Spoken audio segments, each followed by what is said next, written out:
Hi, welcome to the Actuarial Career Steps to Success. My name is Bill Marella, and I'm the CEO of ACTEX Learning. I've been involved in the education and development of actuaries and their careers since 1996.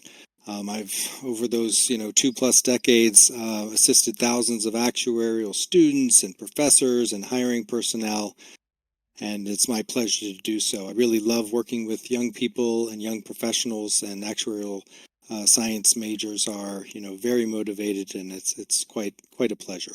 So, thank you for being here. Many of you are obviously familiar with our products, our study manuals, our textbooks, goal, and all of our supplemental resources. And so pleased that you joined us here on Discord today. And, this is just one of many ways we try to give back to the actuarial community, not only through our study manuals, but a lot of free resources like actuarial exam tactics, how to learn more and study less, and my newly released book, The Actuarial Career, Getting Started. Again, this is just maybe a little promotional slide here. Forgive us for this, but Goal is an outstanding resource with over 16,000 exam-style questions. All right, so today's topics are sort of threefold. Employment in the actuarial profession. I'm going to give you an overview at the three different levels: entry level, sort of the associate level, and then the managerial level or fellow level. Then the other major topic are key considerations that you need to think about during the job hunt process, and it's really best if you do these up front, such as like what are the product areas: life, health, property, casualty, etc. Then there's always discussion about insurance company versus consulting careers, and then touch on some niche career options as well. And then finally focusing on building your personal brand, 3 steps, which are building your brand, preparing it, and then launching it. So how you get ready for your job search, and then actually begin your job search. Now I'll be focused mostly on the U.S. market and the Canadian market. I'm very hopeful that a lot of this discussion is transferable internationally, especially like the building your brand, and quite a bit of it. So, first topic: employment in the actuarial profession. A brief overview. Well, it's a great profession. Hopefully, you know that already. It's been regularly listed as the #1 job. I know, like now, it might be a little lower according to the SOA's own website, but it's been one of the highly rated job, basically because overall the demand for actuaries is greater than the supply, and this has been true in good times and in bad. It's true really at most levels, except lesser so, the entry level. But it's a recession-resistant profession, and it's highly sought after. So it's a great profession. Now, the entry level employment market, supply is somewhat greater than demand. So you will find some stress about getting that first actuarial job. It is one of the hardest to get. Just to get your foot in the door and get going.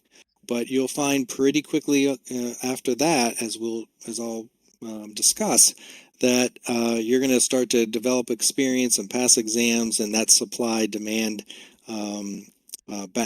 imbalance will tip in your favor. So there are a lot of students studying actuarial science in college. There's a lot of programs that are expanding their enrollment or attempting to. They're adding new courses. They're getting up to speed with the new SOA and CAS syllabi and IFOA. So there's a number of students, so the number applying, for some of these entry-level jobs is at or near an all-time high. So it's very competitive. Oops, excuse me.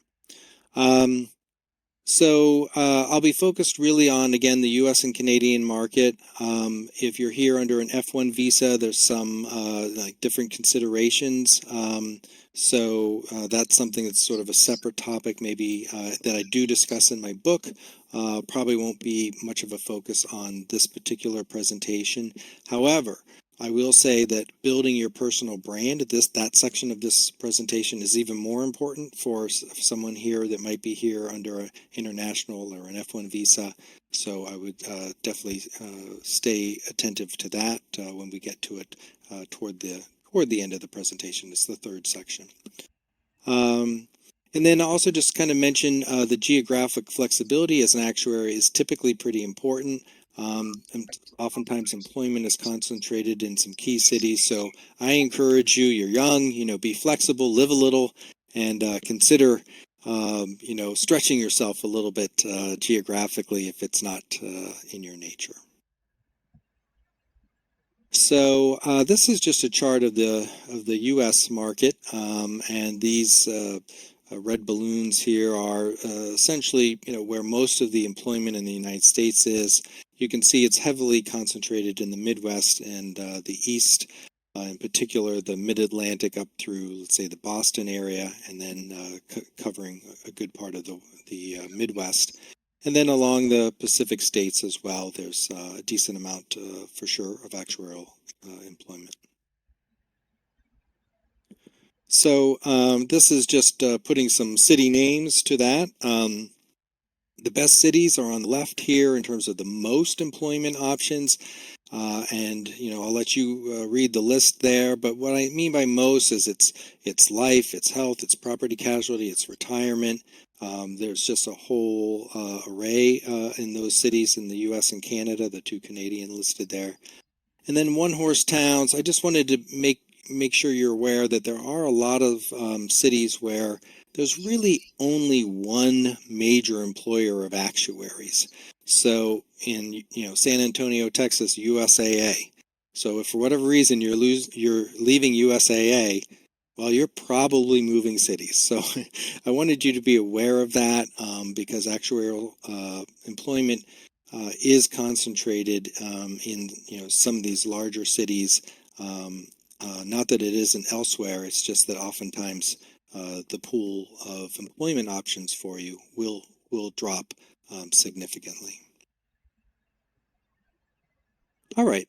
So as I gave a preview, I'm going to sort of talk about the three different levels. So at the pre-associate, entry level, associate level, some of the keys here is that as you pass exams and get your first job, you're going to develop experience and skills within that product area. And so that is going to then lead to a little higher pay, right? And we got this virtuous cycle here. So supply versus demand immediately improves because you're developing these skills in this area. So your marketability to employers improves. And so, with these study programs that are at almost all employers in the US and Canada and often places around the world, it's very predictable advancement. So you pass exams, you gain some experience, you get higher pay. And as I said, it's a nice cycle that benefits you. I mentioned these rotational programs. I just wanted to make a sort of a side comment about them. Oftentimes they're 18 to 24 months. It is, in my view, best to rotate in traditional areas such as pricing or rating or reserving valuation. And that's because it improves your marketability as you look to advance your career. Those are the core functions in an insurance company or that a consulting firm would be looking to do for a client. So if you have choice, stay in those areas, pricing, rating, reserving valuation, and sort of avoid the non-traditional areas such as underwriting, marketing, management of your ADP program, things of that nature, because those skills are kind of company specific oftentimes. Well, not necessarily underwriting, unless you have an interest in underwriting, of course. But basically, they are going to be, I would say, somewhat discounted as you continue your actuarial career if you're looking to change employers. If you're staying with your company for a long time, then 18 months rotation through underwriting is just fine.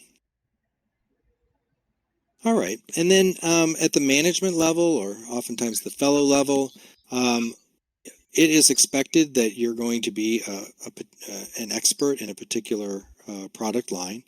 The demand for that skill set is going to be quite high.